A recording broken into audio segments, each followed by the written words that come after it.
Thanks for tuning in to this episode of Once a DJ. If you'd like to support the show, then head to onceadj.com/support to find out how you can help. If you'd like to get in touch with any feedback or suggestions, email onceadjpodcast@gmail.com.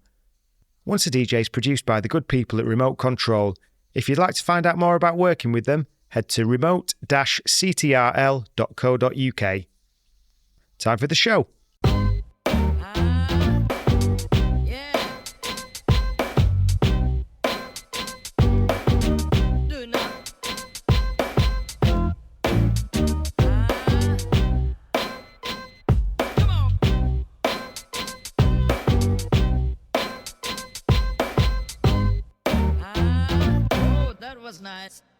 Once a DJ is brought to you with the support of Vinyl Underground Record Store.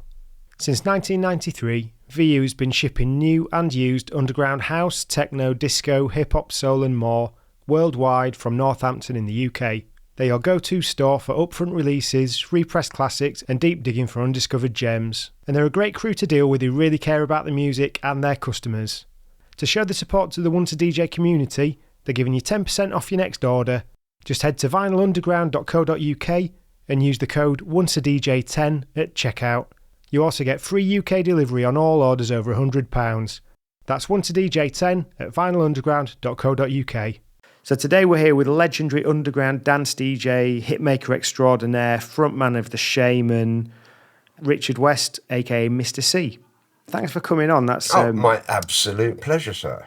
Brilliant, and I hope we get into things in a little bit of a different way. Okay. To what you may have done, because I think what you tend to find with people is if they've done a few podcasts, it might just be the same sort of things in the same way. Yeah, I mean, obviously people do want to know about Ebenezer Good, and I do get all that. But yeah, it's we usually end up branching off onto different subjects because I'm an interesting character, which is why I'm here. Yeah, and I'm looking forward to getting into it. Yeah, so the first thing I tend to ask is around how you got into music and how you got into DJing, because just to give you some context, my experience is all kind of around hip-hop, funk, soul.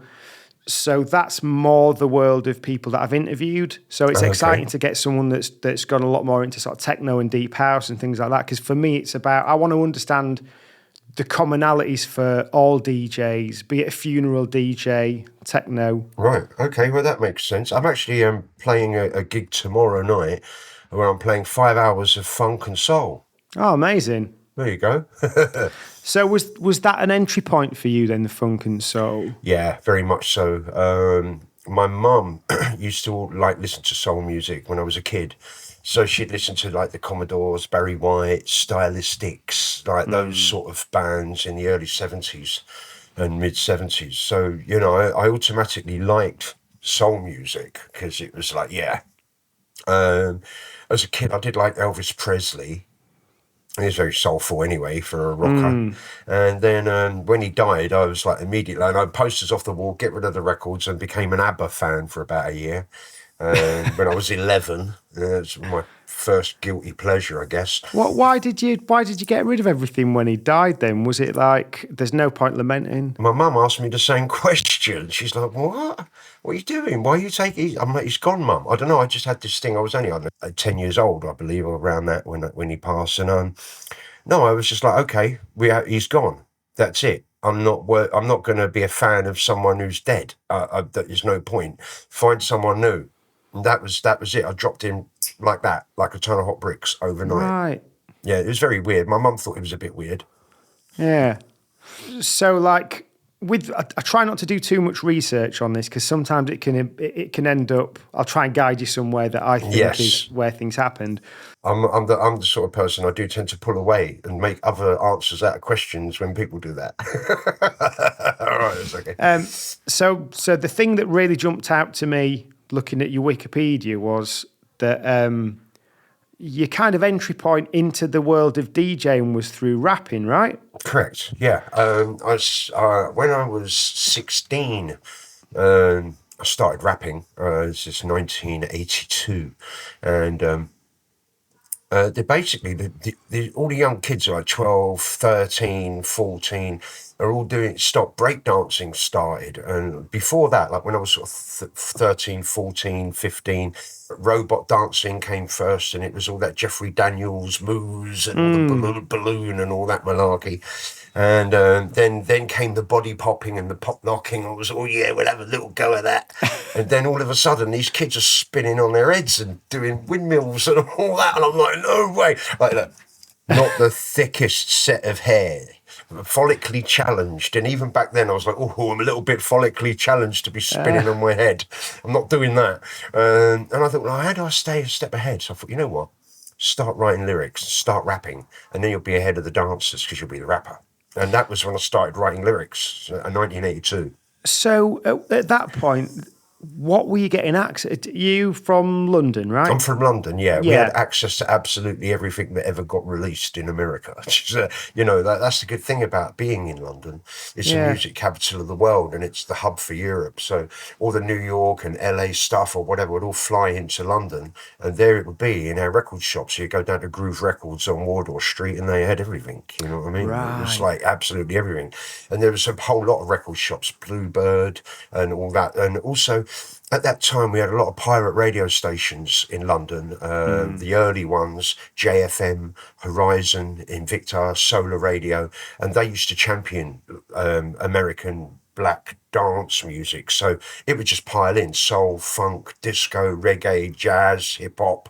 It would just pile in. So people like me, I was right place, right time as a kid. Yeah. So which rappers were you listening to? Well, in the early days, obviously there was the biggest boy band ever for rap music, the Sugar Hill Gang, because they were a totally manufactured band. There was nothing about them that was real. It was just like a boy band for rap. And I know it pissed off a lot of rappers, but that was what 1979, and I was 13, and I was like, oh wow, this is amazing. And I learned every word of the 15-minute 12-inch version, as we all did back then. And it was like, oh, this is brilliant. So it started there for me. And then obviously Grandmaster Flash and the Furious Five, Dr. Jekyll and Mr. Hyde, although those sort of artists were big for me. The Jazzy Five, Cool Herc, that whole New York thing was definitely big for me. And that was what I first got into with as far as rap is concerned, and loved it all. And for me, that fitted in perfectly with the disco. I liked my rap a little bit more up tempo even back then, and for me it started as loudmouth MCs chatting over DJs, or even loudmouth DJs wanting to talk to the crowd. And that was how that whole thing started for me. So my influence really comes out of funk and disco more than it does hip hop. Hip hop wasn't a thing back then, really. It was just its very beginnings, and I don't know, it wasn't really hip hop. So I soon got into electro. In the early 80s, when that started to come through, and those bands were like Nucleus, Africa Bambaataa, and the Soul Sonic Force, again Grandmaster Flash, the Furious Five. There was loads of them, Egyptian Lover, and that really got me. The electro got me immediately. It was like, this is it. And I was always fascinated by electronic music. So, again, if I go back to 1979, I remember when I Feel Love by Donna Summer come out. And, as soon as I think of that, I think of the fun fair and it being played time after time. It's like you go to the fun fair for 2 hours and that'd be the only song you would hear on every ride. You're perfect for the fun fair. So I always had that, wanted to know more about electronic music. And when the old school electro came in, I was like, it got me straight away. I'd already started listening to a little bit of Kraftwerk around that time as well. So that was my entry point for electronic music, was hip hop. So, a couple of questions then. When you were rapping, when you first started, were you rapping with an American accent, or were you kind of British with it. No, English accent. I mean, it did have a little bit of an American accent, I guess. You know, like my first raps were totally old school. It'd be like the Sugar Hill Gang, or like that sort of style, like that. Grandmaster Flash and the Yeah. Furious 5 style. So it was basic. It was really early. It just started as a movement. And so I'd copied that style and parroted that kind of style. So there was a little bit of an American in there, but I was rapping about being from London. Like Yeah. London is my place of birth where the people that are rocking hard down to earth. It don't matter if you're north, south, east or west, because London is the place that rocks the best. Well, Mr.C in the place to be rocking on around spending cash and money. And so it's not American, but it's something in the Yeah. middle, I guess. I don't know. But that was how my thing was right at the beginning, because I'm not American. And I think that was one of the things people liked about when I would rap, when the acid house scene exploded. The energy and that I came with was definitely a London vibe. And as my rap got better and as I wrote more lyrics, my accent became more like my normal accent Yeah. rather than the American thing. So that it changed quite quickly. But there was definitely an American twang in there when I started, without doubt. Yeah, because that's something I find interesting with the sort of first wave of like Britcore or whatever you want to call it, the sort of rap like Gunshot, Right. Hijack, things like Okay. that. Yeah, I was already out of it by then. I'd already Yeah, dropped yeah. it like a ton of hot bricks in 1986. So, how did 16-year-old rapping Richard, Mr. C, kind of get ingratiated into that acid house movement and it was the nights at the Clink, right? Yeah, I mean, it took a little while. Look, I was always into music, and my music was black dance music, to be loose as a term. So soul, funk, up-tempo funk, disco, then electro. But it was all like, I always liked that soulful vibe. I always liked the deepness of black music. I liked the jazz influence, the minor chords, minor fifths, jazz sevenths. Like that side of the music really appealed to me. I've never really been into a major chords, and I found that I got that with black music a lot more. So as a 16-year-old rapper, from 16 to 19, 20, I was engrossed in soul, rare groove, funk, like all the originals, disco, absolutely loved it. All the salsa, Starfall, that New York disco, really did it for me. And as that music progressed into the 80s, it started to become a lot more electronic as well. You're going to have people like David Joseph, like You Can't Hide My Love is an example, and it's got a real electronic vibe. And even some of the London stuff, Southern Freeze by Freeze. There's songs like that really got me, so there was always something about the more up-tempo stuff that I went for. And as it became more electronic, I remember when Serious Intention came out, by Serious Intention on Easy Street Records in 1986, 85. And it wasn't called house.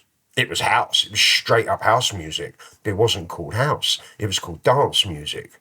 And that was what we was into. It didn't have another name. And it sort of, as disco got more electronic, it was just, dance music. It wasn't called anything else. So I was already into that. And then obviously with the electro stuff, 82, 83, 84, and all the body popping and stuff. So that also pulled me into electronic. So now I'm already in. So when house music actually came along, even though it wasn't called house, for me it was the same as electro, but with a 4/4 instead of an offbeat. There's absolutely no difference. Yeah. And there were tracks that we called electro, like The Voice of Q by Q, as an example. That was 4/4, but that for me was house music before there was anything called house music. So you had those sorts of songs that were definitely house. So for me, it was just a natural progression from dance music that I absolutely adored in the early to mid 80s. It was a natural progression into that. And, when the word house came along, it was like, oh, okay, what's that? Oh, it's just dance music. Oh, when the word garage, the New York garage started, garage, and I was like, oh, what's that? Oh, it's just disco, electronic disco. Okay, all right, okay. Oh, techno, what's that? Oh, it's just same as house, but from Detroit and with a bit more of an edge to it. Oh, so they were all, it was just the same thing. If we go back to, classic tracks like Supernature by Cirone, where would that fit? Italo house? Italo disco? It's Italo disco, but it's house. What else would you call it? That is what it is. So when these early tracks started to come through from Chicago, it was like I was immediately interested in them. And then very soon after that, New York and Detroit, I was immediately interested in them. And by the time we got to 1986, I didn't want to know about hip hop anymore. I was it started to change a lot.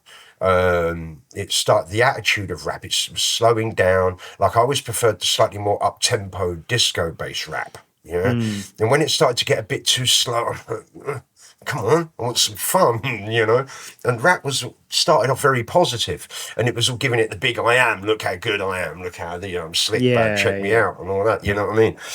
But then it started to slow down and get a bit more aggressive and be about ego and look at my fat gold chain, and started, calling derogatory to women, bitches and hoes. And I guess kind of Run DMC and yeah, that's kind of the turning point, isn't it? That was Eric B. and Rakim, Run DMC. It was that mid-'80s, that 85, 86. And I was like, yeah, you know what? Not for me. So I dropped hip hop. I was like, you know what? I'm out. And now this new movement is coming through. House music. I was fascinated by it. It was like, this is it. I need to know more about this house music.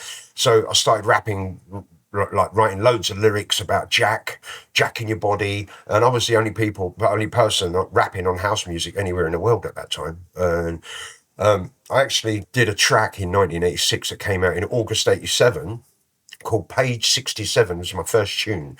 And I'd been rapping with Colin Faver and Eddie Richards at the Camden Palace on house music. And Eddie's like, come on, you've got to come and do that in the studio. We've got to get this put down on vinyl. But I went into the studio and Eddie played me this beautiful deep house track that he was working on, so deep. It didn't really lend itself to rap, because rap needed to have a bit more bounce to it, a bit more bit of that. And I thought, you know what, this needs a different type of vocal. And I said to Eddie, look, I really love this tune. This is beautiful, and I'm up for a vocal, but can I do a spoken word instead of a rap? And he's like, well, yeah, what do you want to talk about? I said, I'll do a spoken word about the benefits of meditation and transcendental meditation and positive thinking and what we can do and what we can achieve with that. He's like, okay, fair enough. So that was what we did. Now, if I'd have done a rap, which is what I'd intended to go in to do, it would have actually been the first hip house record ever released. So I missed a trick, but I didn't miss a trick, because instead I've got the first spiritual house record ever released. So it brings something else in, you know what I mean? And it would have been nice to have that claim to fame. Oh yeah, I did the first hip house ever, because you can milk that rubbish, can't you? You can milk it all day long, like, oh, I'm the originator. So I don't get to use that, but I do get to have put out a most amazing tune talking about stuff that I want to turn people on to and help give them a clue about something spiritually that could benefit them in their life. So on another point that you mentioned then, for lack of a better word, let's say new age, right? Yeah. Call it what you want. That's probably quite a limited progressive sort of outlook and set of things to be thinking about when you're quite young in the 80s. I would guess. Yeah, I didn't know anyone my age that was into anything spiritual like meditation. Yeah, what was your journey into that then? Well, when I was 17, my stepfather, he'd got into meditation, and he was actually in jail, and he came out, and we started chatting. He's like, do you know what meditation is, Richard? And I'm like, well, actually, yeah, it's when you think about something, like let me meditate on it. That was a common term in the age. So let me meditate on that. Didn't actually mean let me meditate on it. It meant let me think about it, which is the opposite of meditation, because meditation is to not think and to bring your mind and body to complete stillness. And at that point of concentration on nothingness, at that point of nothing, because there is no space and time, there is everything that ever existed. Because if there's no space or time, that means everything in the past, the present, and the future, in every dimension of the multiverse, is in that point of nothing, which is everything. So And, I got into these sort of concepts at a young age, and my stepfather told me, he said, well, do you know what meditation is? I got it wrong. And he explained to me, no, it's this. It's when you bring your body and your mind to stillness, and when your mind is still, you focus on that nothingness, that point. Like, as Buddhists would say, concentrate on the sound of a one-hand clap. A load of nonsense that one is. But they'd come out with all this cryptic, weird shit like that. But, I thought, I'm interested in this. And, it was what came with it. Well, my stepfather was saying, well, meditation increases making things happen by thinking about it. I said, well, what do you mean? He's like, well, if you think about something repetitively, in detail, over and over and over again, you manifest it. And if you're meditating, that makes the manifestation more powerful and quicker. And I'm like, oh, really? So I started reading about it. And that got me in. I was like, once I started reading books on how the mind worked, how the psychology books about the subconscious mind and the conscious mind, and what the differences are, and the power of the subconscious mind, and what can be achieved with the subconscious mind. That obviously became the law of attraction, which people talk about today. But there was no such thing as a law of attraction. Back in 1983, it didn't exist. I'd never seen it anywhere. Until probably The Secret came out, the book. But that was what it was I was doing. I was using the law of attraction under the name The Power of Positive Thinking. And it just worked. It just gelled for me. It was like something, it worked for me. So I started meditating every day, doing thought experiments, like thinking if I had to go to the shop to get a packet of Rizzlers, I'd go like, right, what's the journey? I'm going to go out down the stairs. I'm going to go out my house. I'm going to walk up to the corner of the street. I'm going to cross the road. I'm going to go in the little shop. I'm going to get the Rizzlers. I'm going to come home. I'd do the journey in my head first. And I'd see a cat. I'd see someone walking a baby. I would see the certain car or a man go by. And then I would do the journey afterwards to see how much of it would come true. How much of it I was right. And the more I meditated, the more things came true. The more it was like I was seeing the journey before it was happening. And it was just like, that confirmed to me that something was going on. And I needed to use this technique for my life, to better my life. And it was the perfect thing to come along for me at the time. I was a kid, housing estate trash, getting in trouble with my mates, getting in gang fights, getting into trouble, football. I needed something like that to twist me on my head, turn me on my head, and make me take another route. So I did that. That was what got me into that back in 1983. And by the time I got to 1984, 1985, I'm driving all my friends mad. They all think I'm an absolute lunatic. But I'm saying that, you've got to think about things to create them. You've got to visualize them in detail, because there's no time. Space and time are man-made constructs. And people are like, this is council estate trash. She's talking about space and time being man-made construct. I thought I was mad. And I'm like, Richard, stop it. Once a DJ is brought to you with the support of Vinyl Underground Record Store. Since 1993, VU has been shipping new and used underground house, techno, disco, hip-hop, soul and more worldwide from Northampton in the UK. They're your go-to store for upfront releases, repressed classics and deep digging for undiscovered gems. And they're a great crew to deal with who really care about the music and their customers. To show the support to the Once a DJ community, they're giving you 10% off your next order. Just head to vinylunderground.co.uk and use the code ONCEADJ10 at checkout. You also get free UK delivery on all orders over £100. That's ONCEADJ10 at vinylunderground.co.uk. I wanted to create a product for the listeners to be able to support the show and for the guests as a token of gratitude for being on, so I've teamed up with Sure Shot Shop to create some Once a DJ 45 RPM adapter clamps. These are my weapon of choice as a 45 adapter, as they add stability and grip to aid you in any setup. These are available for £25 each plus flat fee postage from onceadj.bigcartel.com, and if you'd like to see the other models you can buy and also customise, check out sureshotshop.com. Yeah, I remember I got into meditating about 8 years ago, and immediately my work days seemed to go better.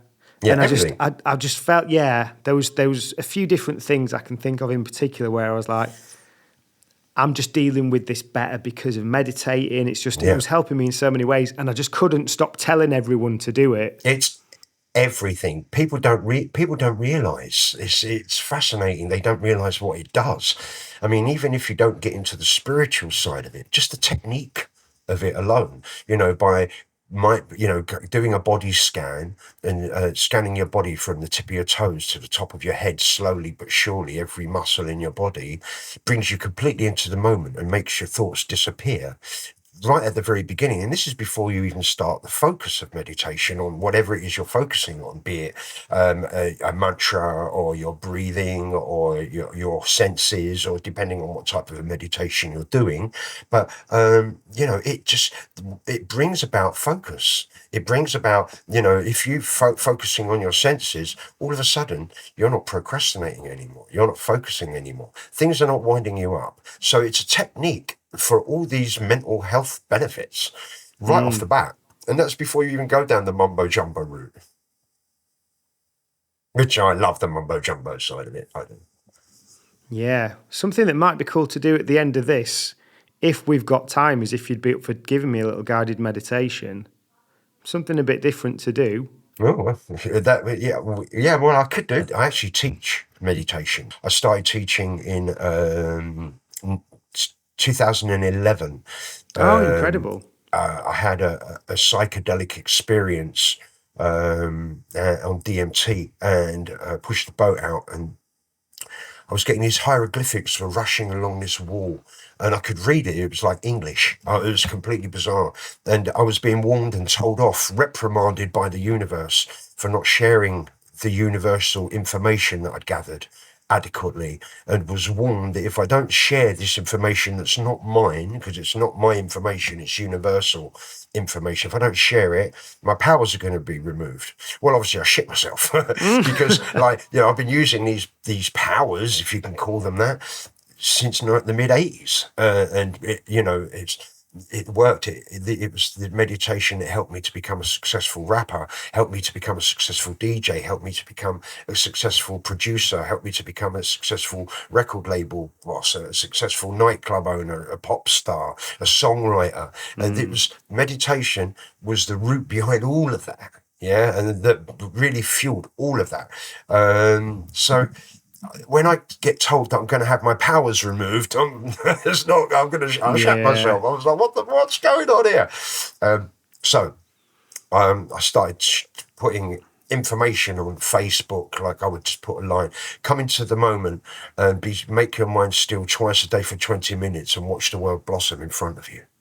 Post, right? Little things like that. Like every day, I thought, right, every day put something. So I put a little something, and then it would start a thread, and people would ask questions, and I would answer them. And someone said to me, I get quite a few people start saying, "Have you ever thought about teaching, Richard?" And I'm like, no, no. But have you thought about teaching, Richard? Right, and I was getting it.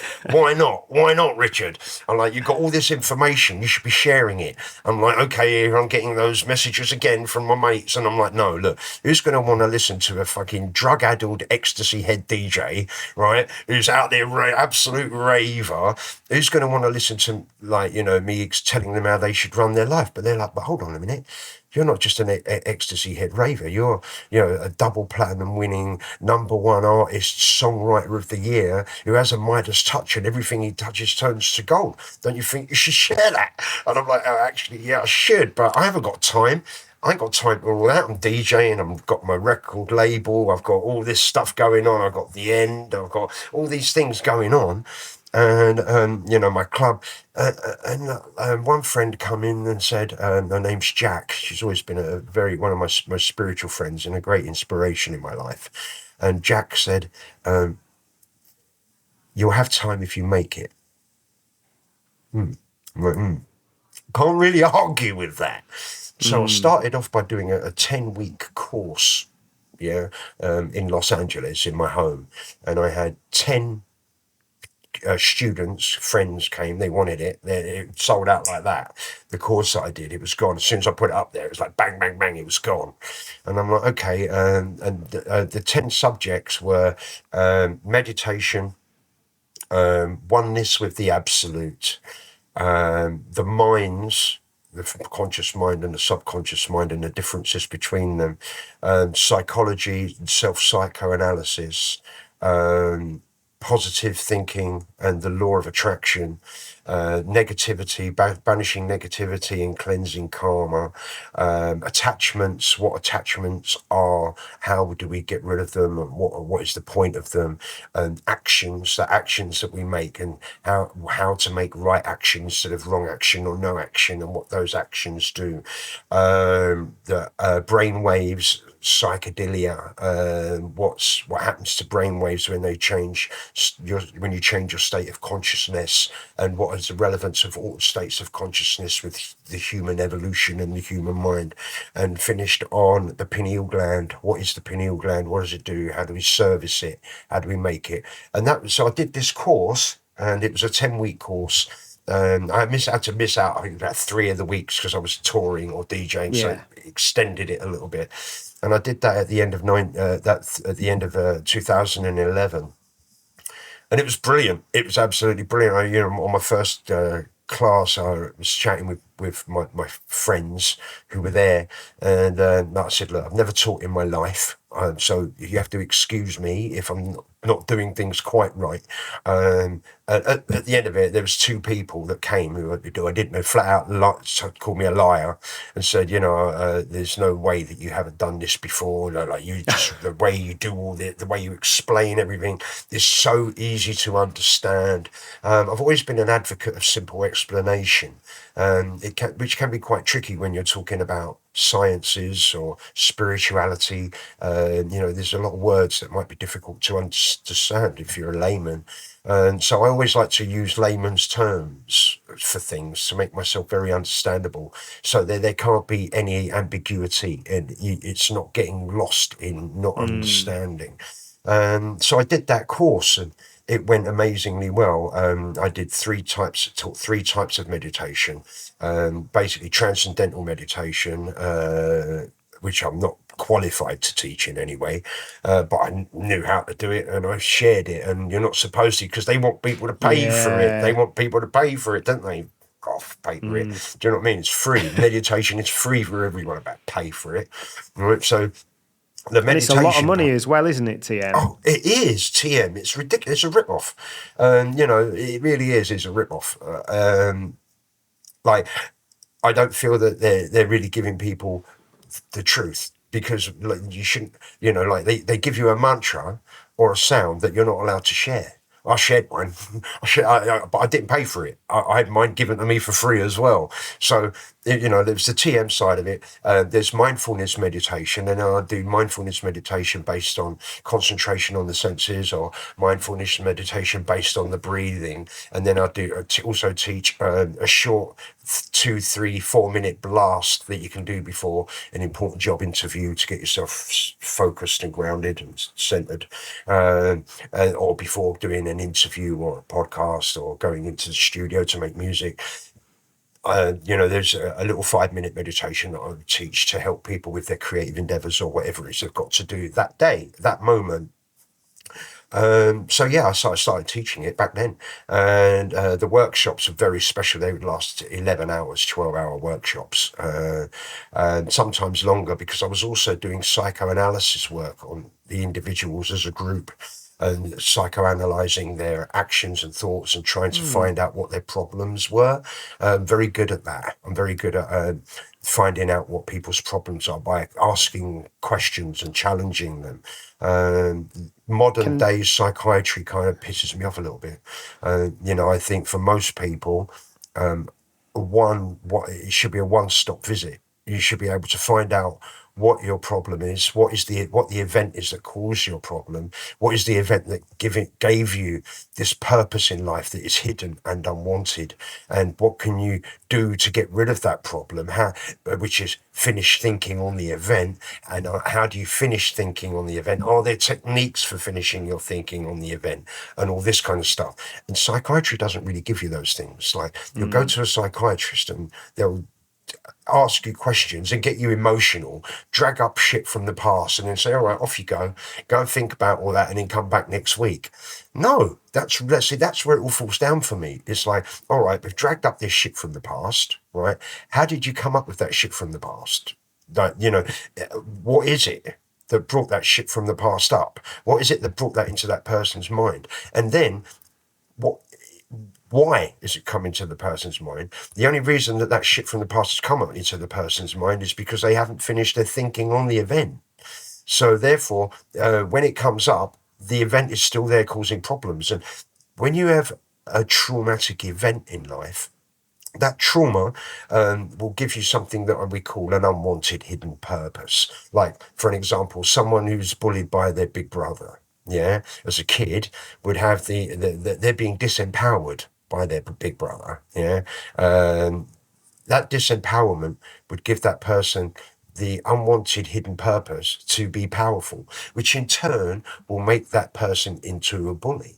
And if that person has the purpose to be powerful, if their purpose isn't being achieved, they get angry, violent, all sorts of problems start to happen because the purpose isn't being achieved. And that could be, there's 101 different purposes. It could be the purpose to be loved, the purpose to be respected, the purpose to be acknowledged, the purpose to be correct, and the purpose to be powerful, there's 101 of them. So it's really important for the psychologist to get the purpose right.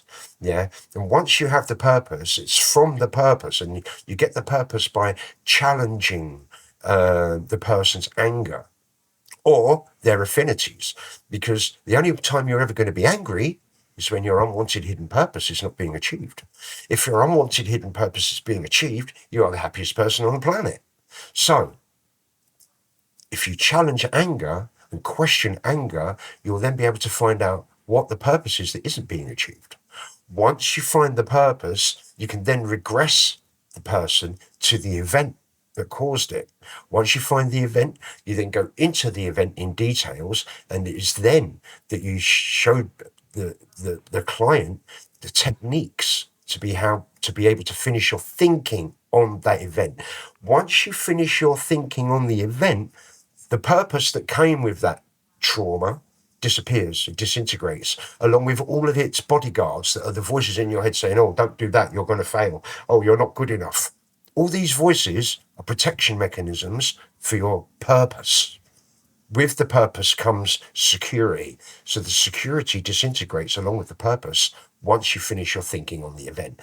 And that's where psychiatry gets it wrong. They don't give you techniques to finish your thinking on events. And that's what I would do with people.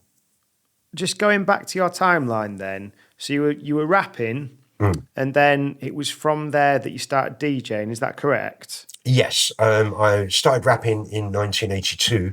I didn't start DJing until after I put out my first song in in August 1987.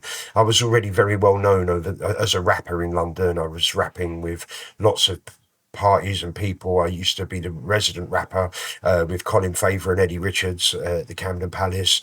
I was resident rapper with Dave Durrell from Pump Up the Volume, Mars, Fame, at the Raw Club in YMCA Tottenham Court Road in 1986. I was resident rapper with the LWR Soul Syndicate. I was working with Jasper the Vinyl Junkie and Ron Tom before I completely switched to house. For me, the whole rap thing, I established myself and was well known as a rapper, and I was well known as a house rapper and one of the only house rappers that existed. Did that make it easy to kind of get into the clubs DJing then? Yeah, absolutely, because I knew everyone. I knew the DJs, I knew the promoters, I'd go up to a promoter in early 1988 and say, how about you booking me to DJ? And they'd go, what?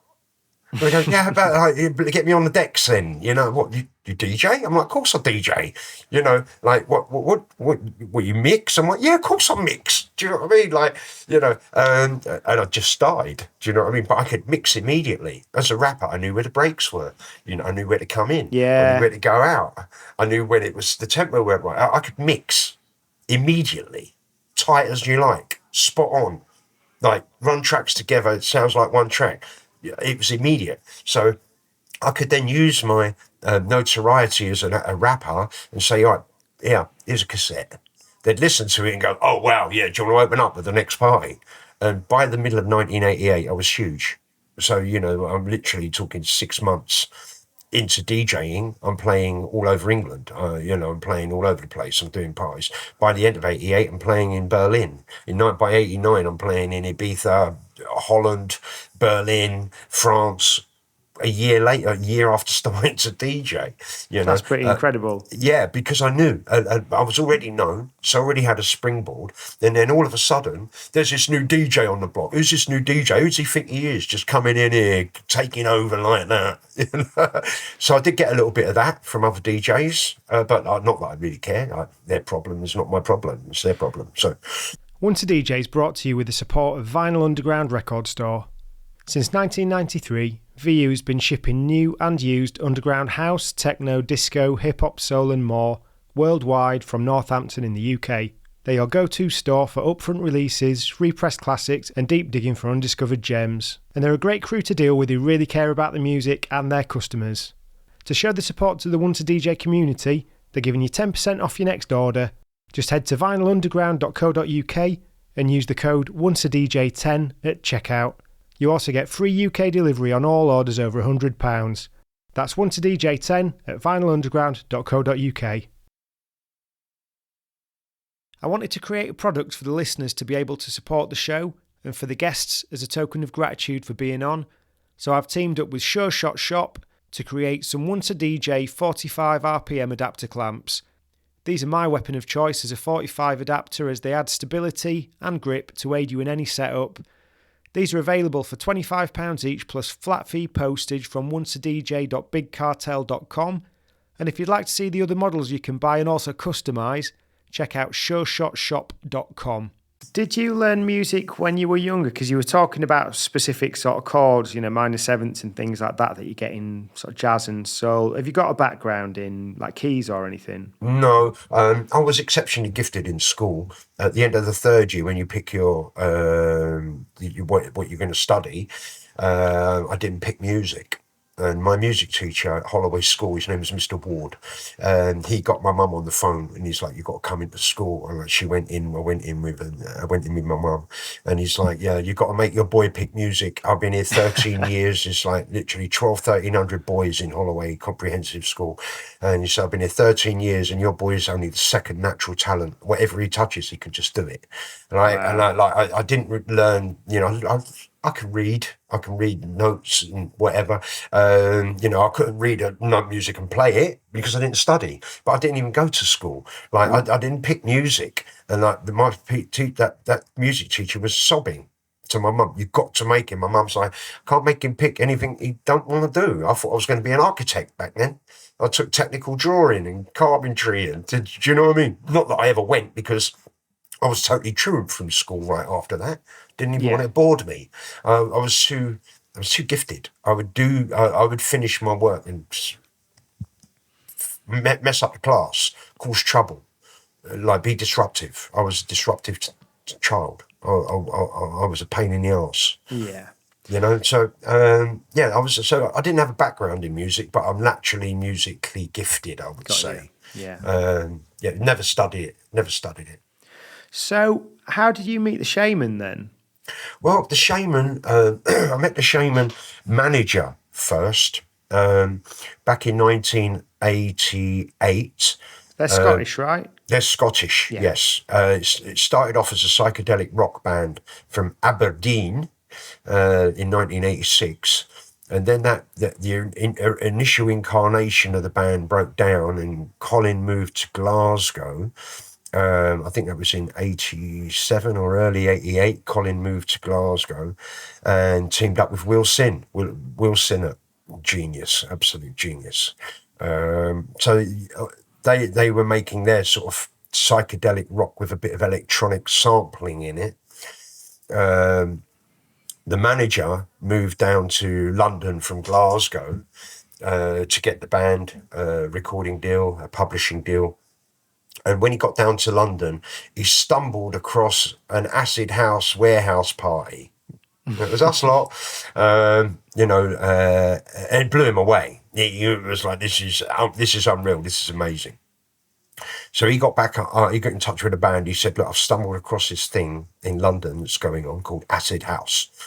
It's amazing. It is the next level. The whole, everything about it, the community, the scene, what is happening here, it's unbelievable. It's you're a psychedelic band. You really need to come and check this shit out. It doesn't get any more psychedelic than this. So the band came down to London to check it out, saw what was going on, stayed in London, squatted, changed their blueprint from rock, psychedelic alternative rock to house and techno immediately, and got involved. The manager, Charles Kosh, his name is, he put on a couple of warehouse parties in Whitechapel that he got me to DJ at. I also rap and DJ at the same time. And so he got me to do a couple of warehouse parties in Whitechapel. They were amazing, in 88.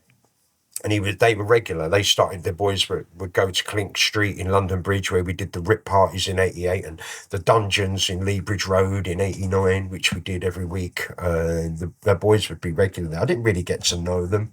I was always different scene. I come from the sort of casual boy, hip hop, soul, funk kind of scene. They come from a more grungy, alternative, lefty political kind of scene. Yeah. So it's different scenes. It's interesting though how, like, because I think about, say like sort of New York in 77, how you had the emergence of disco, the emergence of punk, and the emergence of rap.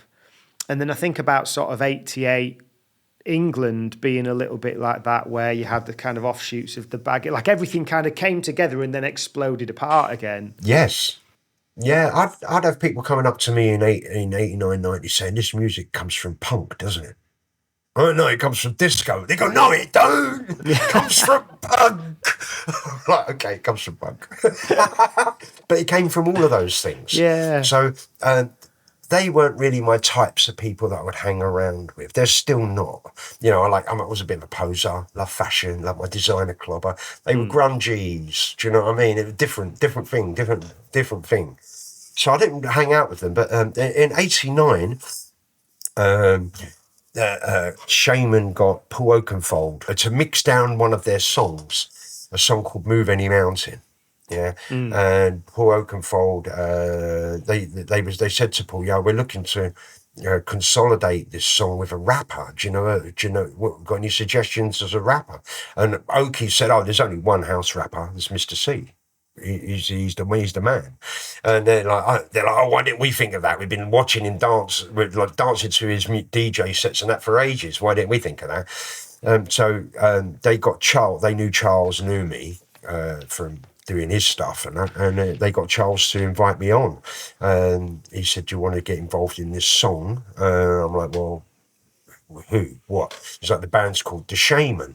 I'm like, interesting name. In 1985, I read Carlos Castaneda's The Yakai Way of Knowledge and was intrigued by shamanism and psychedelics anyway. It was my thing, it was like, I'm into that. So I thought, okay, interesting name for the band. And I said, what's the song? He said, it's called Move Any Mountain. It's about being able to move mountains. This is just what I'm into, positive thinking, meditation. This is me. Oh, let's hear it. I heard the song. I thought, a bit alternative for me, a bit white. I'm a disco baby. This isn't really my thing. But I thought, it could be house. It could have some more blackness in it. And if I put my rap in it, I think it'll work. All right, I'm going to go for it. But if I do it, you've got to let me do a house music remix rather than an alternative dance. Because for me, that wasn't house music back then. It was alternative electronic dance. Yeah. And there's a big difference. For me, I'm a house head. So I wanted the house. I wanted the groove. I wanted the black. I wanted the... So they said, okay, you can do a remix. So I did. So I did my version of it. I redid the vocals on mine, because on the original I was like, well, that any mountain escape, like they got almost like a Beastie Boy attitude to the rap. Whereas when I did my version, I redid it. Well, the Deadly Mountains, capable of moving, more laid back, more like how I would rap. So I was able to do that, and I was just basically a guest rapper and a guest producer, and that came about. That was in 1989. We did that. Move Any Mountain got released right at the end of 1989 on Moksha. They pretended it had come in from Germany, and that was the beginnings of it. So 1990, the track became a club cult record, and the remixes started coming in, etc., etc. And then after Move Any Mountain, the Shamen released Make It Mine, and that climbed a little bit higher in the charts. And then they released Hyperreal, and that climbed a bit higher in the charts. But Move Any Mountain was still the cult classic, even with those other tracks coming out afterwards. Were you on the other ones? So, no, I wasn't. I wasn't on those, no. The original rapper on Make It Mine was Lex Icon or Lexicon. And Hyperreal was Colin doing the vocals with Plavka Lonok, who went on to sing for Jam and Spoon. And also, like, I would do gig. I was DJing, so the Shaman would ask me to come and do a performance at their gig and rap Move Any Mountain, and they were offering me 50 quid, and I'd be like, I'm getting 150 or 200 for DJing. Can you match it? If you can give me 150, I won't do that DJ gig, and I'll come and do that. And they couldn't. So Colin would do it, or Lex would do it, or someone else would do my part, because they weren't giving me. And, I needed my 150 quid a gig, because that money's going on buying new records and paying my mum rent. So I needed that money. There was no way I could survive without having that money. So through 1990, I wasn't really doing much with them. If they wanted me to do a show and I wasn't booked, I'm in. If they wanted me to do a show and I was booked, sorry, can't do it. Yeah. Then in 91, we decided that we was going to re-release Move Any Mountain, but we needed a better video. So we did a new video in Tenerife with the director Matthew Glamour, and it was at that point when we was doing the video that Colin and Will asked me to join the band as a full-time member, rather than just being a guest MC, producer, DJ. I did DJ at a few of their events as well. They obviously saw the value in getting me on board as a full member of the band, and brought me in on a cut of the artist royalties and of the publishing royalties, depending on what I'd contributed writing wise.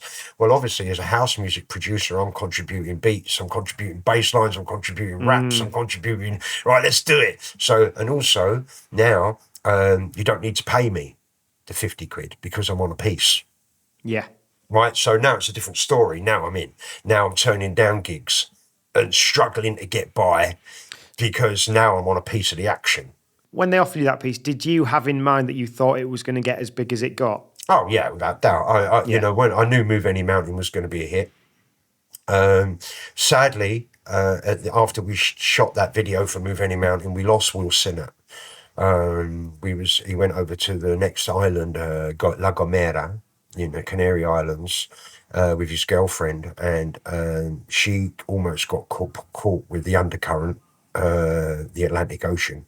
She nearly got caught and warned Will not to go out to a certain place and certain parts, because she was a stronger swimmer than he was, and he ignored her and went out and got pulled under, and we lost him. He drowned. Obviously, an integral part of the Shaman. The guy was like a shaman. He was a vibes master. He knew the beats. He knew the rhythm. He was great at vocals. Superb bass player. He had everything. It was a devastating loss for the Shaman at that point. So we started to make the band of one, and then that happened. So that was very, very, very hard.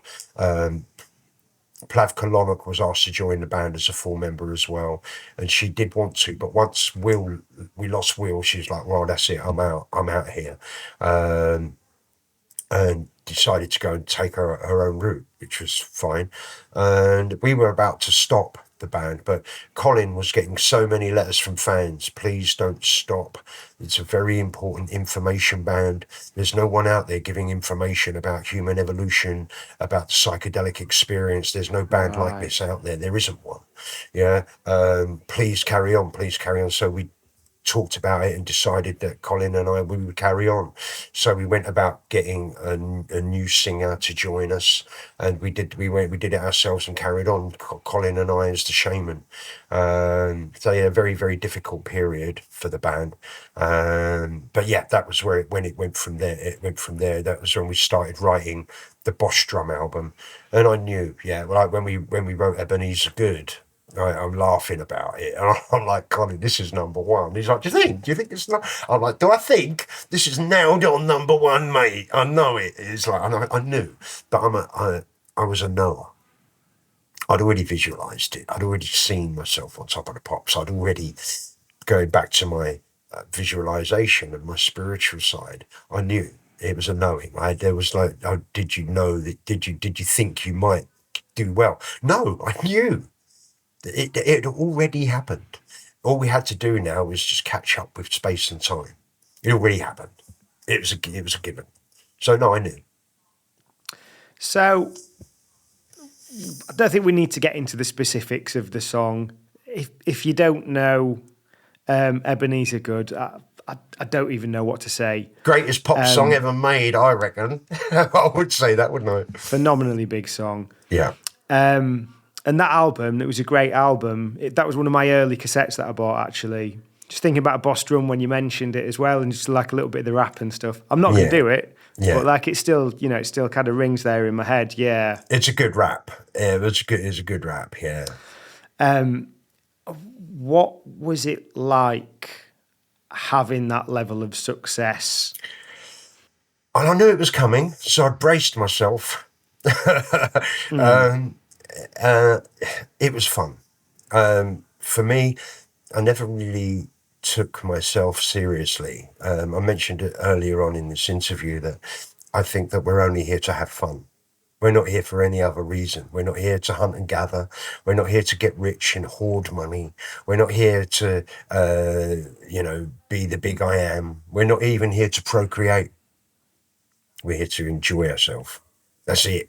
We're here to have fun. We're here to be happy. Happiness is our God-given right. And that's what we should all be doing, is being happy. And that's how we are controlled by the establishment and the powers that be and the ruling elites, in that they're making us unhappy and they're making us struggle and they're making us desperate. And that stops our evolution, because happiness is enlightenment. That's the only reason we're here. And for me, doing the whole Shamen thing, I was enjoying it. It was fun. I was having more fun than you could shake a stick at, especially doing interviews, like winding up the media, winding up the TV. For me, it was just one big piss take. It was like, all right, let's have a laugh. And that was what it was. So the writing of Ebenezer Good was hilarious. The performing of Ebenezer Good was hilarious. And yet I knew it was going to get to number one. I knew it was going to cause trouble. I knew that it would be controversial. I knew that we'd be splashed all over the papers. I knew all of those things, and that just made it even more fun when they all came to be. Did it make it difficult in any way to be taken seriously about your sort of wider message about how we are on this earth and what we're here for and stuff like that? Would you kind of push that, and then people are going, yeah, but pills are ace, aren't they? Yeah, absolutely, yes. But that was my disguise. It was my beard and glasses. Oh, your Trojan horse. Yeah, my Trojan horse. So, nice. All the time, like I was worried for quite some time that I would get in trouble. Like, not legally, but bigger than that, trouble. I mean, directly giving information to people about how to evolve as humanity, how to change the control system that we're stuck in. And that's dangerous for certain people. So being the clown prince helped. Being that cheeky chappy, naughty, he's a good, perfect foil. the perfect foil. So we was able to, and nobody really took us seriously because we was joking about or taking the piss the whole time. All the interviews I did, I took the piss as much as humanly possible. With on TV interviews, I didn't care. Took the piss. Radio interviews, took the piss. It was one of the funniest. I think my finest moment ever with the Shamen was taking the piss. When we did Ebenezer Good on Top of the Pops. And I've told this story many times, so it will be repeated. And sorry, I have to do that. But Fine for me. we were doing the rehearsal. Like, we insisted on open mics on Top of the Pops. We would never mime. We called it lip stink. We're not doing it. We're not doing it. No way. Right. So if you want us to come on and do Move Any Mountain, then we've got to do the live vocals, and we also want a live feed on the turntable for throwing in breaks. And they're like, okay, we'll give it to you. And they did. So when it comes to doing, like we did live with Love, Sex, Intelligence, and then it come to Ebenezer Good, it was our third Top of the Pops appearance. And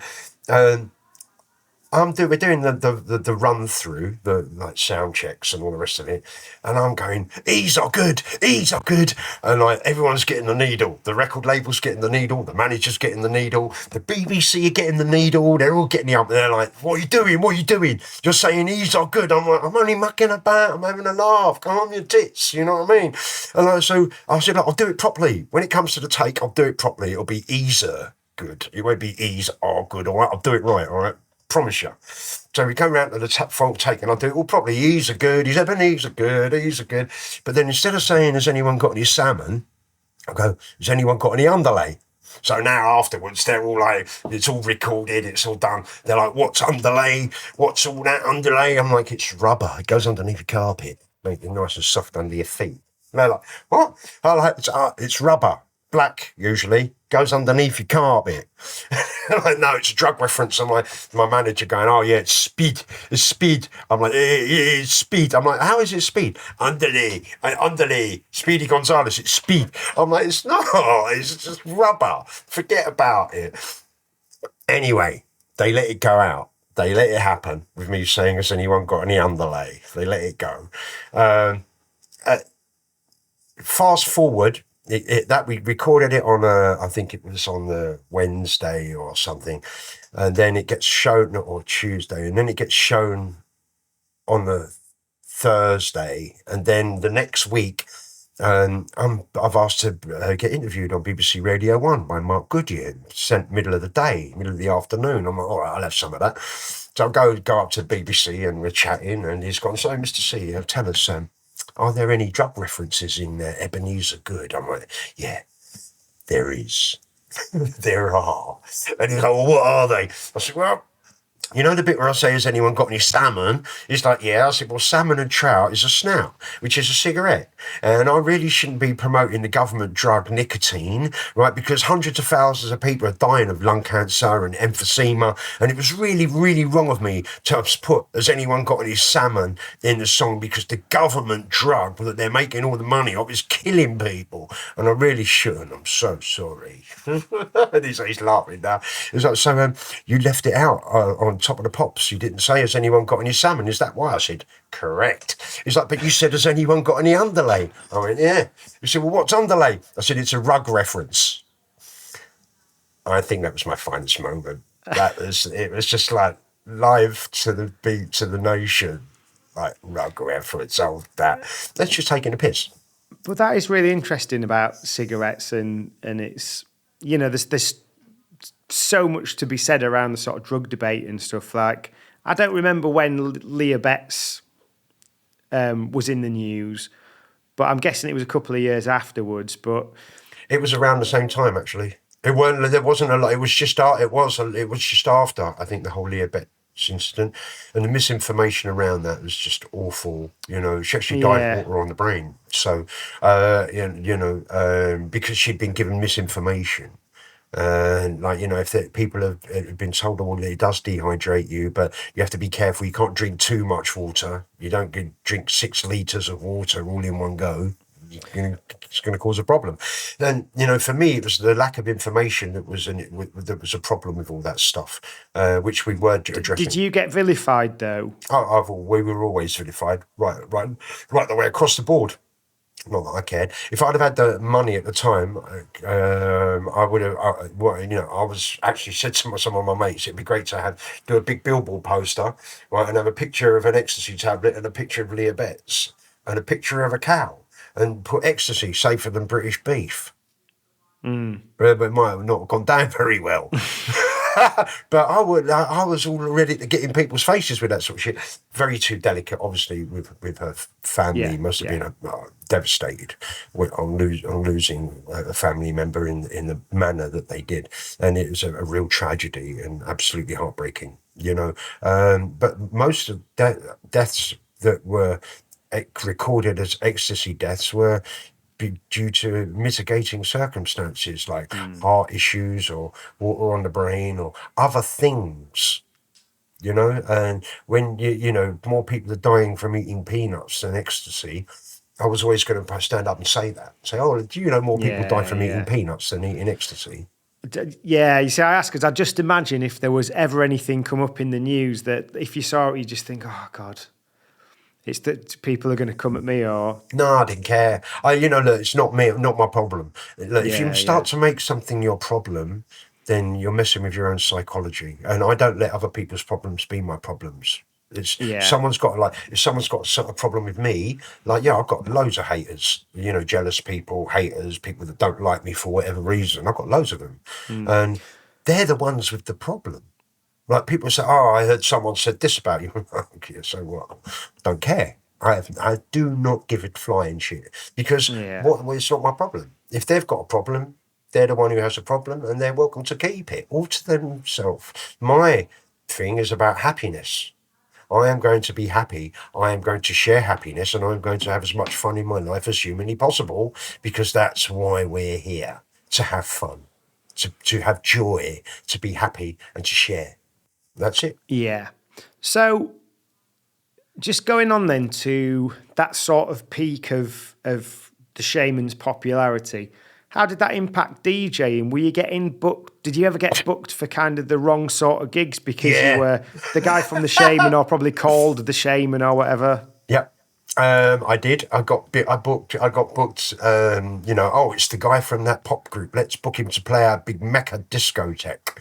Wow. And I was getting a few bookings, and I'll be like, they're not going to like my music because they don't know what I'm going to play, do they? They're just booking me because I'm Mr.C from the Shaman, right? Yeah. So, and I'm going to go and I'm going to play techno, acid, house music, underground, fucked up, really twisted shit. That's what I'm going to do. And I'd go into these big places, and none of them booked me again.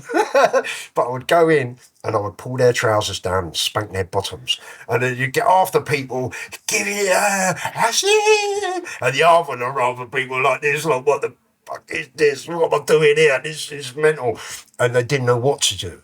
And it was hilarious. And I did that I must have had about 8 or 9 of those gigs. Did your DJ money sort of kind of really bump up then? No, for those handful of gigs, the Mecca ones, yes. Yeah. But none of them booked me back again. Back then, we're talking 92, 93, I was earning 250 quid a gig. And like, even when I became a pop star in 92, 93, 94, it was started to creep up 500, and, by the time I got to, 95, 96, it was a grand. But I always kept it like that. I didn't put my price up from a grand was my minimum. That's what I'll do it for. I didn't put it up until a year and a half ago. Wow. Yeah, because I play underground music. Yeah, and if I'm getting like 8 gigs a week and I'm earning a grand a gig or sometimes a bit more, that's 8 grand a month. I don't need any more than that. That's plenty. Thank you very much. I'll have that. Don't have to compromise my sound. Don't have to compromise my integrity. I can have as much fun as I want in places with like-minded people having a jolly to celebrate life. And that's how I kept it. There are gigs that I get more now, and there were gigs back then, if I played a bigger gig and it was a bigger event, I'd charge more, Yeah. But for me, it was never about the money. So back then, the DJ fees were adequate. It was enough to get by on and survive, like I remember when I had my first $5,000 month. And I remember it well. I'd done a couple of gigs in Tenerife that paid like 800 quid each, and I was like, oh, 100 quid, woohoo! You know what I mean? Not 300 quid. So Yeah. that sort of stuff happened, and because I was putting bums on seats, I was worth 7 or 8 or 900 quid when my peers were getting 3, 4, or 500. I was worth it because people would come and I would fill the house, yeah. But I was never greedy and I would never compromise my style. So, when I see DJs are getting 100 grand a kid now, it's ridiculous. I see there's DJs. Thunder. There's DJs that I actually know, who I respect, who I look at as peers, and they're asking for 50 grand to go and play records Wow. for a few hours. And 50 bags of sand, you're having a laugh. And that forces up the price on the door. That means everyone's got to pay 100 quid to get in. I'm a Well, socialist, mate. yeah. That's not me. I'm a socialist. I I can't mean, do that. It's all about, I want to keep the price down. I don't want a business class flight because that puts the price up on the door. So I always travelled economy, always did it, kept it real. And that meant I could come and play what the fuck I like. And if you don't like it, don't book me. yeah, it's a tricky one, isn't it? I mean, there's someone that I had on here that they were saying about at the millennium when things got to this peak of like 100 quid a ticket on the door for places, and after that, people kind of realised that they could have a good time at home, and it's kind of like the bottom fell out of it a bit. Yeah. Did you kind of suffer at that point? No, I've always had my gigs. Yeah. I've always been able to survive. I'm really lucky. I'm really fortunate, and I thank my lucky stars all the time that I've been afforded a career as a DJ, and that's been my main body of income. Like all the money that I earned from the Shamen, I put back into the underground music. Yeah. So my DJing has always been my livelihood, not the Shamen, and it's a bit of a weird one. Like, as soon as I got my first paycheck, I set up 150 grand recording studio called The Watershed, and then I started a label called Plink Plonk Records with Paul Ribb, and I got all my mates into the studio to learn, and the music that was good enough I released on Plink Plonk, like with these amazing covers and shrink wraps and artwork and all the rest of it for the fucked up underground twisted music. Yeah, didn't give a flying fuck. I put every penny back in. And that I always said that I would. If I made money from pop, I would put that back into what I believe in, which is underground dance music. And that's what Yeah. I did. With the label, with the studio, and with the End. I pumped my remaining Shamen stuff that I had into the End nightclub when we opened that. And that was where it all went. It all went back into the underground. So I've always actually survived from my DJ fees. Yeah. Now that was going to be my next question. Sort of like, how did the end come about? Because was it yourself and Leo, yeah. Zoe was the managing director later yeah, on. When we started, what happened was there's a friend of mine, Paul Francis. I used to do events with him. Called Harmony in '92. And they were like deep house music, acid house events, underground, totally illegal warehouse parties and stuff in London. And in '93, he was chatting with Leo, and Leo said, "Oh, like my dad Leo's father is one of the best architects in London from a company called PKS and Paskin Kerriasides and Sands." So probably pronounced the second name a bit wrong there. So PKS were like this amazing architects in central London, and Leo is the son of Douglas, one of the main men there. And he got commissioned to turn this space into some sort of a space that they could maybe use it for, I don't know, leisure in some way. Right, and it was a basement. So Leo went and looked at it, and Leo said, "Oh, can't we do it ourselves?" And he's like, "No, this is a big project. It's going to cost a lot of money to do." He was talking to Paul, who I was doing parties with. He said, "Have you spoken to Richie yet?" And he's like, no, I haven't. He said, "Well, why not?" He's the only one out of all of us that can pull that off. Like he's got the notoriety, he's got the fame, he's got it all right now. He's one of the linchpins of the underground scene in London, been there since it all started.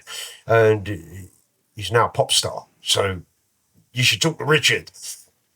So he's like, great idea. Leo come to me and said, do you want to come and have a look at this space? So I went and had a look, and I was like, okay. It was three tunnels going like this, like one, two, three, and then another one going long ways like that. And where the roof of the tunnel started to arch was like here. So it's too low. You couldn't do anything in it. It was right, and the only way to get from one tunnel to the other was a little thing at each end of one end of the tunnel, and basically there was all these. Each tunnel had troughs in them, because it was the central London post office in the 1800s and into the 1900s, and it was all horse drawn. In the 1800s, all the mail that went from Holborn, which was the central London post office, to other parts of London, would all go part of this underground network of tunnels in London. And these horses never saw the light of day. Well, these troughs were still there, and the place was being used to store whiskey. So we're like, okay, let's have a look at it. We started chatting, and I was like, look, basically, there's no way, unless we can excavate down couple of meters at least, that will give us the height that we require, and then we'd need to make these breakthroughs through these tunnels, which are all brick tunnels. It's like, how's that going to happen? So Leo spoke to Douglas, and Douglas said, well, actually, we can excavate down, and we can make those breakthroughs, but we're going to have to underpin the building with silicon concrete and all the rest of it to stop the building falling down. So it's a massive, massive project. And basically I said, all right, well, I'm up for putting my money where my mouth is. If it can be done, I'm up for putting my money in. Whatever I've got left, I'll put it in, and I can raise money. And Douglas can raise money, and Leo can raise money. We can all get investors in. The bank, we went to the bank said whatever we got from investors, they'd match. So we said, right, let's do it. And we went for it. And that was the beginning. And then by December 1995, it was finished. The 3 tunnels, 2 of them became the main dance floor. The third one was the stairs that went down, that we had to build in those stairs to go down like that because they didn't exist. So we had to build stairs down into that third tunnel. The toilets, the ladies' toilets on that side and the gents' toilets on this side became that, and the circulation area was that third tunnel. Then there was an open space on the right, like a square, and there was a tunnel that went down that way that became the bar in the room 2, and then went right down and became bar store room. The ceiling didn't exist. We was in the basement and you could see the sky. So we had to build put metal beams and build a ceiling and a roof and a ground floor, then had a floor because it was just a hole. Like if you was upstairs, it's just a hole into a basement, big massive hole. So we had to build all that and cover that. Then we decided to build AKA on top of that. It was on top of that space, so it was a hard job to do, but I was up for it. We all went for it. We got the investment that we needed, which was nowhere near enough. We well overspent. It took us 9 years to break even on the project. Everyone thought we was rolling around in money. But it's so difficult. It must have been stressful. It was stressful. I've put all my money into the underground, all my Shamen money. I didn't buy a house, didn't buy a flash car. I did get myself a Saab once we got to the end. I thought, I've got to upgrade a little bit from my Vauxhall Vectra. Do you know what I mean? And I ended up getting a Saab, which I suppose is sort of flash,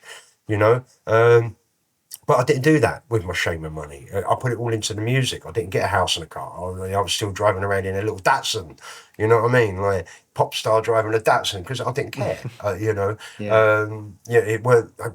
meant nothing to me to have things. The only things that I really liked was clobber. I'm a poser, so I've always liked a bit of clobber.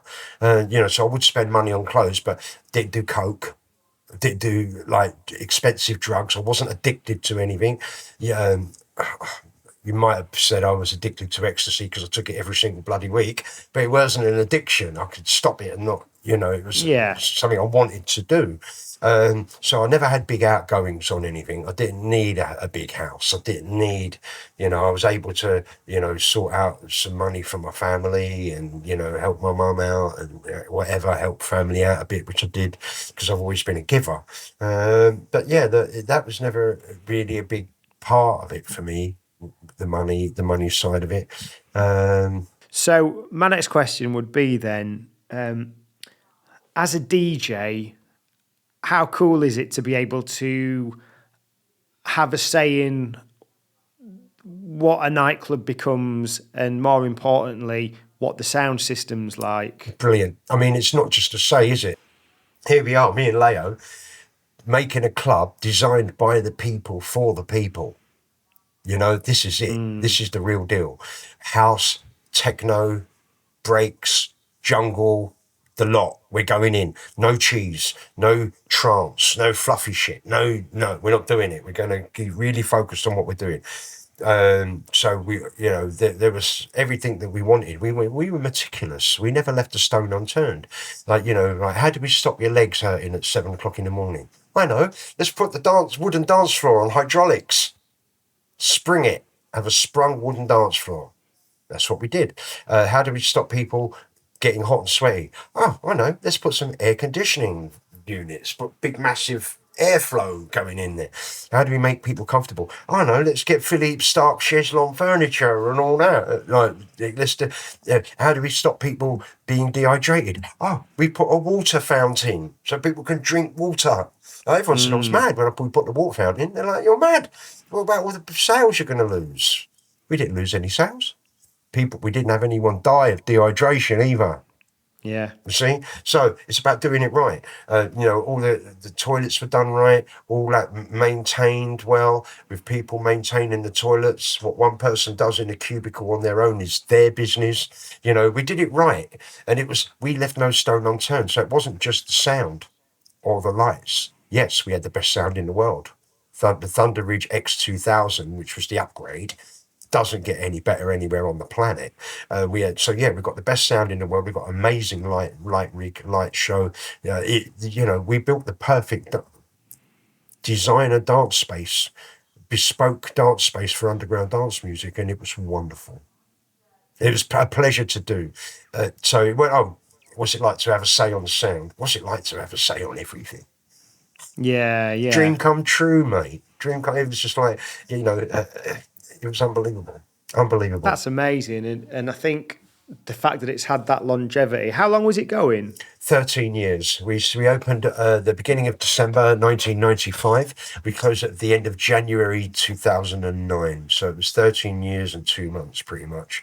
Brilliant. So what was it that led to the closure? Well, we wasn't expecting to close, but we were thinking, well, we've got to start thinking about an exit plan. And what happened was our landlord, who took over about 3 years before we closed, the new landlord bought the whole property, and he wanted to develop it, build luxury apartments on the whole block, go up like that. Now, the face of it, like where we were, is a grade A listed building, right? So that couldn't be changed, yeah. Like that, so he had to make the entrance for that building our side of the four sides of it. It had to be there. That had to be the entrance, and everything else had to be there. So that's where our club entrance is. So he couldn't do the job.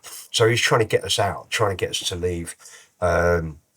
Putting up prices where he can, just trying to be a pain in the arse. But we was open 7 nights a week, and we were killing it. Like we were having it 7 nights a week in there. We were like, no, we're not going. This is it. This is our space. We're not, and he could put the lease up within reason, but there was laws to how much you can put prices up when you've got a lease. It's all got to be done in the right way. And whatever that they did, well, all right, okay, yeah, sweet, here you go. There you go. Then it was in 2008, around middle of the year, July time, summer 2008. And the landlord said to us, In January, you're going to have 8 years left on your lease. I'm not renewing. I'm going to wait you out and then I'm going to build. Yeah, and that'll be it. However, I will give you 8 years profit at your best year to leave now in January when there's 8 years left. And we're like, the best year was the year before. We just had our best year ever because we're open 7 nights a week. It's motoring. And we're like, hold on, so what do we do here? Do we work our bollocks off for another 8 years and maybe earn that, but likely not because that's our best year? Or do we take the money for 8 years hard work all now and not have to lift a finger for it? It's a no-brainer. So we accepted the deal and we said, okay, we'll do that. A month later, we had the credit crunch came. Wow. The owner was like, can you please stay? No, no, please stay. What do we get out of it? Oh, well, you just get to carry on functioning as you are. No, we've already got the money. What, are you going to give us the money or you want us to keep going as we are without the money? He's like, oh, no, keep going as you are without. No, we've already made this deal, signed, sealed, delivered with solicitors and lawyers and everything's done and we've made this as it. If you're not going to give us, we'll stay if you want to give us more money, but we're not going to stay. We've already got the money. What do we want to work for? It's a no. And that was it. We pulled out. That we was able to plan our exit. We had an amazing exit strategy. All the residencies that we had there, all the monthly nights and the weekly nights, all had their own ending, their own closing party, and it was a beautiful thing. It was a beautiful strategy. And what pleased me was I gave almost half of my shares to my family. I'm very poor, come from a poor family in Islington. Yeah. So I gave my mum, my brother, sister, auntie, everyone got sorted out. So for me, I was really excited to be closing and getting this money because I could give that to my family. There's, it's a lump each. It's 50 grand there, 50 grand there, 50 grand there, 50 grand there. To be able to do that filled my heart with the most amount of joy that you could ever imagine. And people are like, you're mad, you're giving all your money away. I was giving it to my family. Let's have it right. I'm an earner. I can survive. So after the end then, was it a bit like, what do I do now? No, had you got the latest? Was Super Freak going by that point? Yeah, Super Freak was well going. Super Freak started in 2002. It'd been going 7 years. Right. So I was doing Super Freak on a reg at the end. I'd been doing it regularly in Ibiza and stuff like that. And Super Freak was about to continue. So for me, I knew what I was doing. I'm carrying on. I'm doing my label. I'm doing my music. I'm going to keep producing music. I'm going to keep putting on underground parties.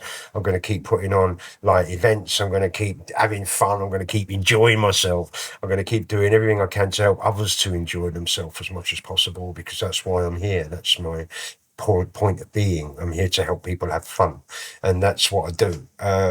There's no other purpose for me to be here other than to help people forget about the bullshit and celebrate life. That's what I do. So for me, I knew it was. I'm always going to continue to do that, and that was 15 years ago now that the end closed. And I'm still here. I am still DJing, doing events around the world, still playing underground music and having fun, twisting people's melons, pulling their leg, having a laugh.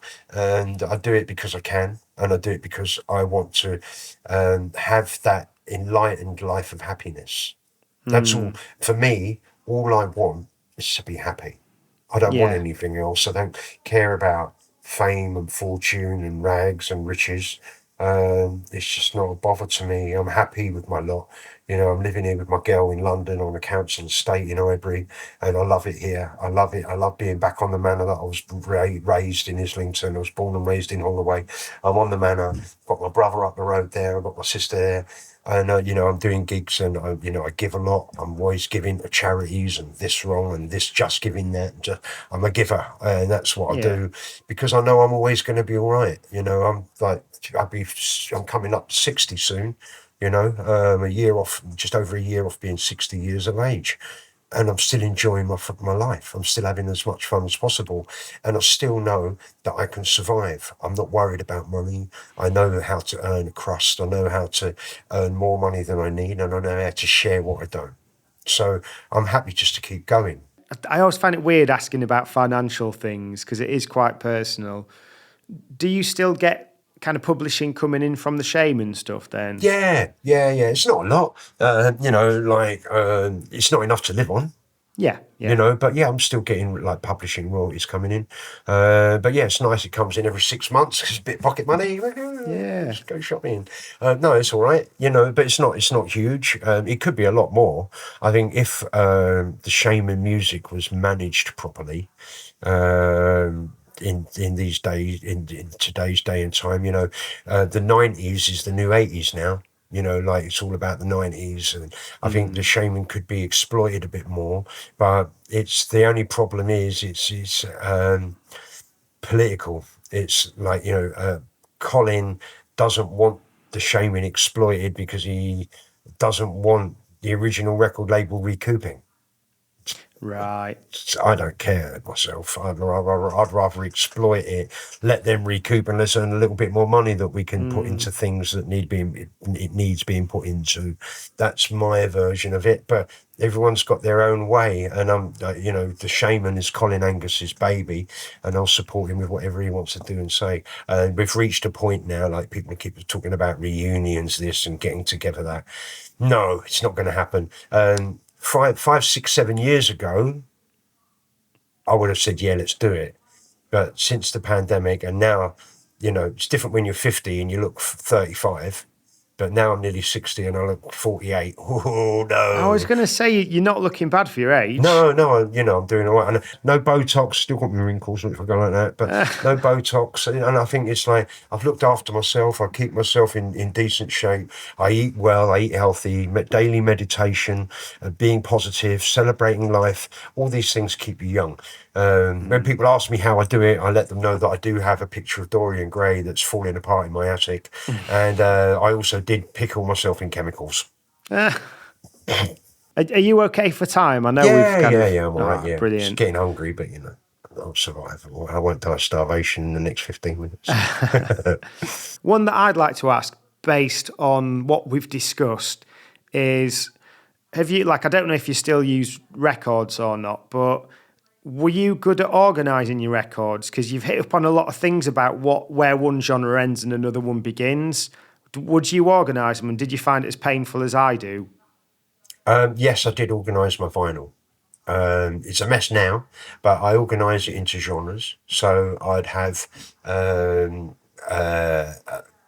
New York garage, 80s New York garage, 90s deep house, acid house there, Detroit techno there, disco there, electro there. So I would split it into genres. And if I had say a 12 an EP and it had a house track, a techno track, and an electro track, and an ambient track on it, whatever was my favourite tune would go in that genre off of the EP. So if it was the acid house tune that I like the best, that would be there. But I'd know that it was there, and I'd know when I'm playing electro, I'm that electro tune up with that, So I did do that. That's my more recent. Years ago, I used to do it by catalogue number. So I would have the record labels A to Z, and then catalogue number within the label. That sounds like a lot of work. It was easy. It's really, I was like, all right, new one on tracks. Oh, it goes there, doesn't it? At the end of the tracks pile. New one on DJ International goes there. New one on Micmac goes there. New one on Strictly Rhythm goes there. New one on Alleviated Music goes there. New one and it was easy. It was. Now it's pretty much. It's kind of a mess. It's not a mess here at home, but all my other stuff. I've got a load of records at my sister's up the road. They're about 4,000, and I've got about 4,000, or 3,500, 4,000. I've got to bring back from LA. Yeah, they're all in a bit of a mess. I'm not going to lie. When did you live in LA, and how did you find that? I found it on a map. No, I loved LA. it's a great city, but there's a lot wrong with America. LA's fun. Apart from the 70,000 people living in tents on the streets, it's a bit shocking. But restaurants are great, food is great, fresh produce, organic produce is superb. Quality of life is good. The weather's amazing. I find people are a bit flaky in Los Angeles. I'd call it Los Angeles. People are all friendly and that, but when you follow through, oh, I'm busy and I can't meet you. No, I've already agreed to do this. So it's a bit flaky like that, a bit clicky. People stick to their own cliques and without opening. I'm one of these people. I was always open armed to everybody. I didn't make that many friends in the music industry there, like real friends, real close ones. Most of my closest friends in LA were Chelsea fans that I'd go and drink in the pub with, watching football. Was it music that took you over there? It was change of lifestyle that took me over there. I've done everything I could in London. I just closed the end of 2009. My wife is from Mexico. We're separated now. But she'd given me her best 10 years in London, and it was only fair for me to let's move over there.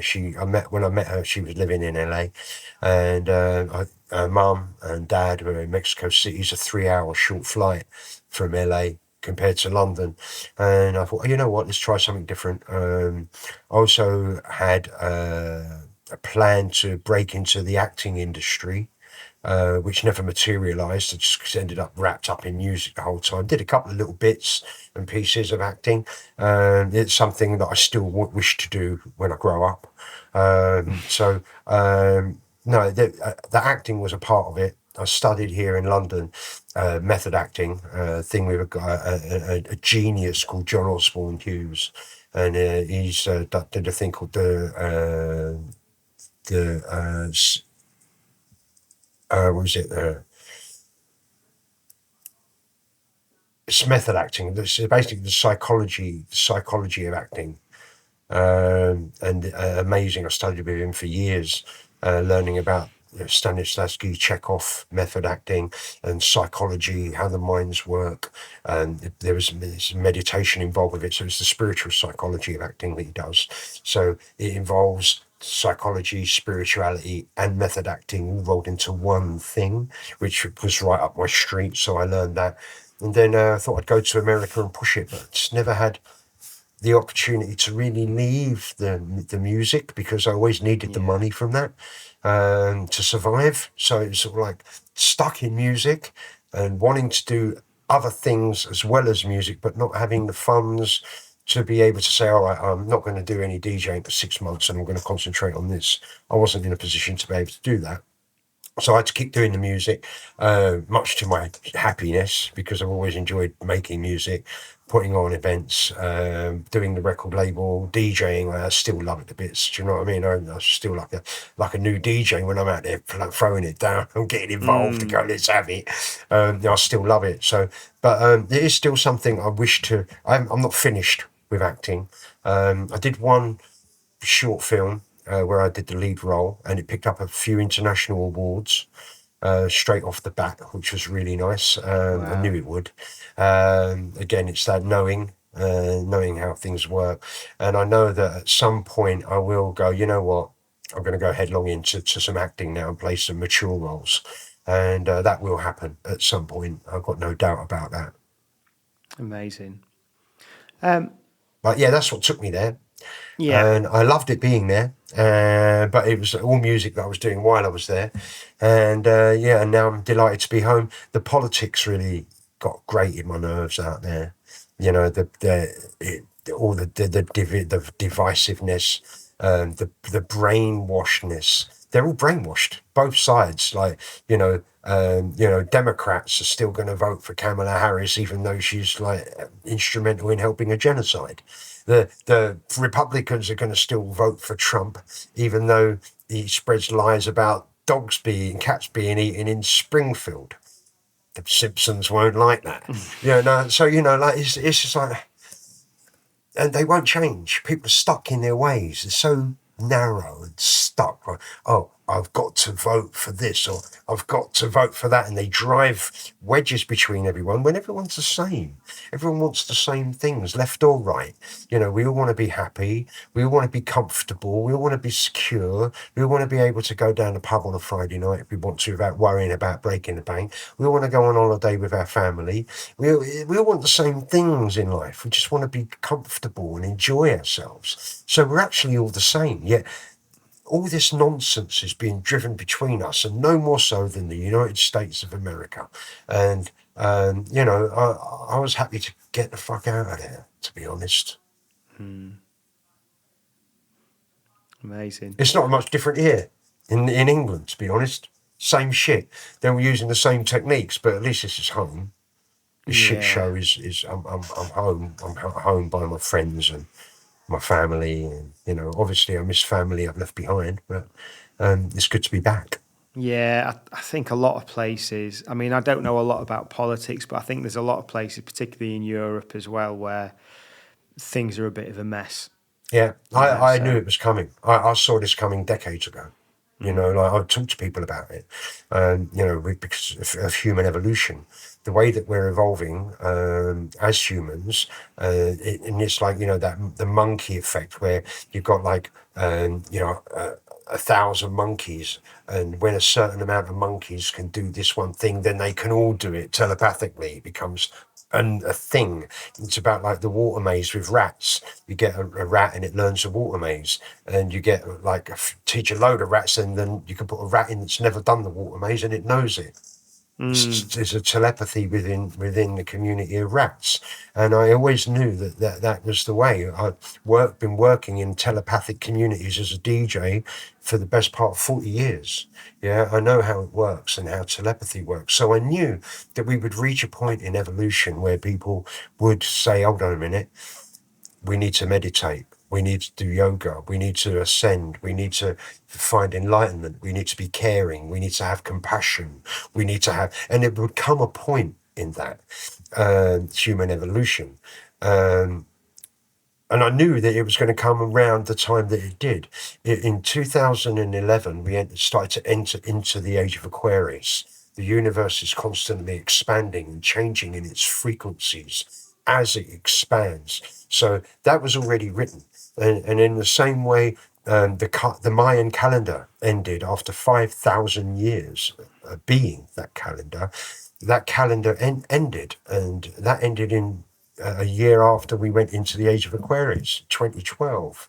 It all aligned, and it was the same thing with, if you have a look back, it was around that time, then all of a sudden meditation workshops, yoga workshops, ayahuasca retreats, this and that, and they're all coming in left and right like that, because humanity has taken a step in evolution and it is evolving. Now, all of those that haven't evolved are panicking. They're scared shitless, and that's what we're going through. And it's going to get worse before it gets better. The people that don't understand are not going to let it go.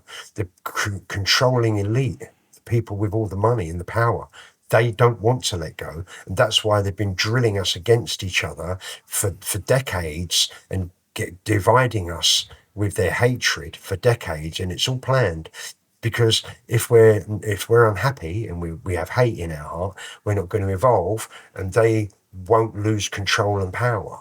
And it sounds like conspiracy theorist stuff, and I'm totally not a conspiracy theorist in any way, shape, or form. But I know spirituality, and I know that I knew back then in the 80s and 90s that the human evolution as a community would happen, and it is happening. And that's what, the more it happens, the more problems it's going to cause, because you've got those that haven't learned yet or haven't evolved yet have got their ways, and those that have evolved or are evolving have their ways, and they're going to be now against each other. So those that have the compassion and the empathy, apparently that's far left now. If you don't want people to be poor and starving, if you don't want any inequality, you want everybody to be equal. If you don't want people being killed and bombed as kids, now that makes you left wing. It's gone, and the other part of it has gone so far right, that what it is central and which we should all have is now known as far left. It's all just completely bizarre, the whole thing. And I think it's all wrong because we all want the same things. And it's only a couple of hundred families that are keeping us like this and controlling us like this on the planet. Probably a bit more now with all the new billionaires coming through and all the rest of it. But you're talking there's probably 1,000 people, max, on the entire planet, keeping the whole planet in degradation. Like if you look at the shit that's going on in the Congo, no one's talking about the 7 million lives that have been lost over the last decade because of people mining cobalt and other minerals that are needed for screens and batteries and shit like that. No one's talking about Myanmar. No one's talking about the Yemen. No one's talking about all these other atrocities that are going on, and all of a sudden, because I care about people in Africa, I'm a lefty. Yeah. Because I care about children being slaughtered in Gaza, I'm a lefty. Hello, shouldn't we all care about all these things? I don't, I don't think that people shouldn't be able to earn. Yeah, if you can go and earn. Good luck to you. Pay your tax. Pay, but, I don't agree with where the tax money is going and what it's going for. So there's, I've all these little conflicts politically within myself, like I've always paid my taxes. Yeah. And I've never begrudged it because I know that it's needed to help people that are not as well off as me. But I also know that it's not going there and it's being used to make bombs. It's going into the military industrial complex and it's going into, and I've got a problem with that, but, I actually don't think there's much difference between the left and the right. I think we're being tricked and it's all a con. And I think really there's going to come a point when humanity does evolve, continues evolving, and it will flip and we'll get the 100th monkey concept. And all of a sudden, everyone will get it. And that'll be the end of the ruling elite because all we have to do is tell them no. Yeah. Money's not real. It's all an illusion. It's all ones and zeros in a computer. Everything is an illusion. And I think when people realise that we're living in an illusion, and this is the hardest thing to talk about for me, is that the whole world is an illusion. This phone is made of the same thing as this mouse. It's made of the same thing as that hand. And I am the observer of that phone, that mouse, and that hand, which is not me. You can't be something that you can observe. I am not my thoughts. I can observe my thoughts. Yeah. So this is how we are evolving as humans. And all these atoms that are identical, a proton and a neutron surrounded by an electron, they've split the atom and moved the other half of it across the world. You turn one half and the other half goes with it like this. No space or time. They're human man-made constructs that are not real, right? So if the atoms that are all identical that make up that hand, millions and millions and millions of atoms, it's the frequency that those atoms that are moving that give me the illusion of a solid hand. Whereas the individual atoms in that hand are the same as the individual atoms in this phone. There's no difference in them. It's only our perception of what those atoms are doing, which is now getting into quantum mechanics and quantum physics, that gives us the illusion that these things are real, when none of it is. None of it. The earth, the moon, the stars, none of it's real. It's all an illusion. Consciousness is real. The observer is real. That's where I start getting turned on. Do you know what I mean? Because I am the observer. I am consciousness. I am that. Yeah. I am. Beautiful. Great stuff. Just mindful with time then. Let's not worry about the rest of these quick fire questions. Okay. Richard, thanks ever so much for your time today. You're more than welcome. You've been an absolute gentleman. I've learnt a lot from you. And thanks for sharing this experience as well. It's a pleasure. Thanks for tuning in to this episode of Once a DJ. If you'd like to support the show, then head to onceadj.com/support to find out how you can help. If you'd like to get in touch with any feedback or suggestions, email onceadjpodcast@gmail.com. Once a DJ is produced by the good people at Remote Control. If you'd like to find out more about working with them, head to remote-ctrl.co.uk.